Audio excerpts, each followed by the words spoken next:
Lotu Iiga. Thank you, Mr. Speaker. My question is to the Minister of Finance. How will the budget next month ensure government spending delivers value for taxpayers and better public services for New Zealanders? The Honourable Bill English. Mr. Speaker, the budget next month will continue to undo the damage done by the previous government to public finances, where it squandered the benefits of a growing economy on ineffective services and a bloated public service. We plan to redirect another $1.8 billion of lower quality government spending between now and 2014 into higher priority initiatives and better frontline services. This is a significant sum of money we're taking from existing unnecessary and ineffective services so we can have better health care, better education and keep New Zealanders safe. Peseta Lotu Iiga. Supplementary to the Minister. How will the government ensure that it continues to manage its finances in a responsible way on behalf of taxpayers? The Honourable Bill English. Mr. Speaker, the government signalled last year that there would be a $1.1 billion new operating allowance for budget 2010. I'm pleased to say that the government services have come to the task with some readiness, and we will be able to announce a budget that lives within the $1.1 billion annual operating surplus. This will help us return to budget surpluses as quickly as possible. The Honourable David Cunliffe. To the Minister, does his definition of low quality spending include thousands of elderly in his own electorate who cannot get their home help? Does it include dying patients in the Manawatu losing intensive rehabilitation services? Does it include $2 million cut from mental health services in Nelson? Does it include frontline jobs from biosecurity officers or police cars to get cops to crime? Or does he mean tax cuts for his rich mates and housing allowances for politicians? The Honourable Bill English. Mr. Speaker, that's the kind of exaggeration and false outrage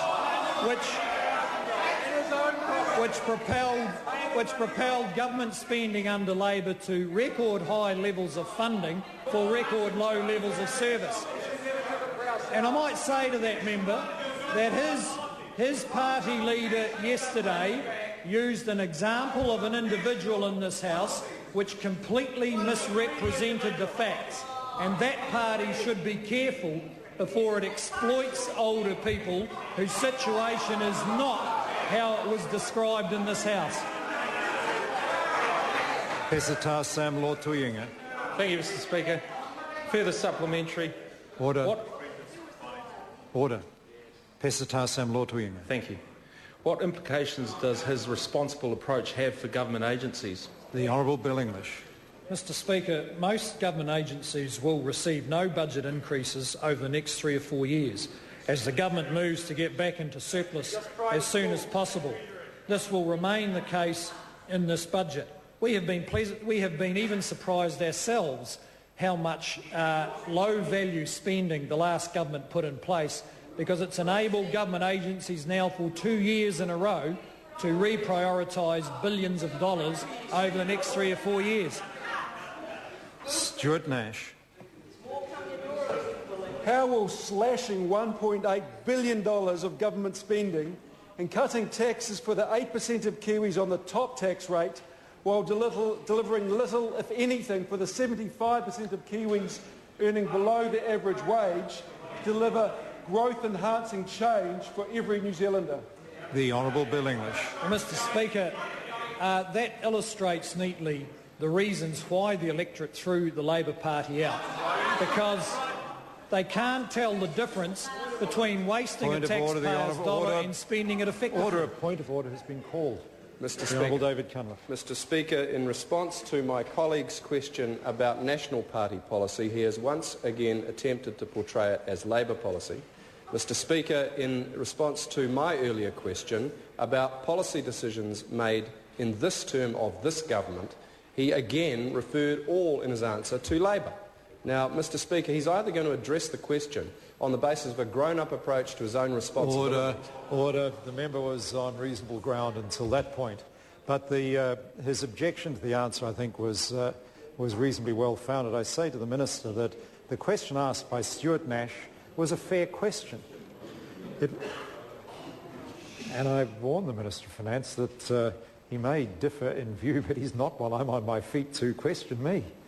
And as far as I'm concerned, it was a fair question and does not deserve an answer that seeks to ridicule the Labour Party. The question deserves an answer, and as we all know in this place, some political shots are perfectly normal and acceptable. To start an answer with saying that the question demonstrates that the member or the member's party doesn't understand something is not a reasonable way to start answering a question. It was a reasonable question. The Honourable Bill English. Point of order, the Honourable Jerry Brownlee. That raises the question as to how a minister is supposed to answer a question that is so hypothetically proposed as the member's question was. It is not policy of this government, as he is claiming, because those announcements as yet, if they are to be made, have not been made. Well, order. And, Mr Speaker, it leaves the minister in a position that is extremely difficult. I've heard sufficient. The Honourable Jerry Brownlee has given a very good answer. That's all a minister needs to do, to say that decisions have not been made and therefore that is a hypothetical situation. The Honourable Bill English, to answer the question. Mr Speaker, the decisions have not been made and that is a hypothetical situation.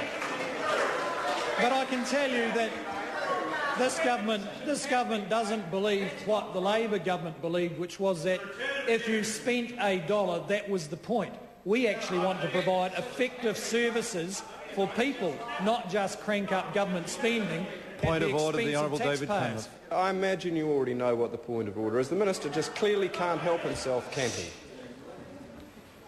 Order. I think I made the point sufficiently clear in requiring the Minister to answer the question asked, and I think we should leave the matter at that point. Further supplementary questions, Rahui Katne. Thank you, Mr Speaker. To the Minister, how will the budget enable low-income New Zealanders to cope with the exorbitant price increases in basic foods such as milk, butter and cheese, with butter having risen more than 30%, cheese 9.2% more expensive than it was at the end of last year, and milk having a 6.3% increase in price? The Honourable Bill English. The Honourable Bill English. Mr Speaker, the budget will include the allocation of many hundreds of millions of dollars for the adjustments in income support to lower income New Zealanders who are dependent on it, because this consumer price index takes into account all the price changes they face and increases their income accordingly.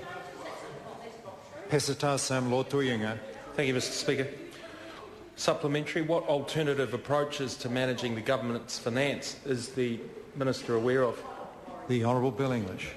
Well, Mr Speaker, we want to avoid the dangerously lopsided approach of the previous 5 years, where government spending grew by 50% at a time when the economy grew by 25%. We simply can't continue growing government spending at twice the rate of the growth in the economy. It's just not feasible. It doesn't matter how much the Labor Party want to believe it. Rahui Katane. Thank you, Mr Speaker. Will the Minister support my bill on removing GST from healthy food, which was pulled from the ballot today, and is about getting families ahead and helping them to eat healthy?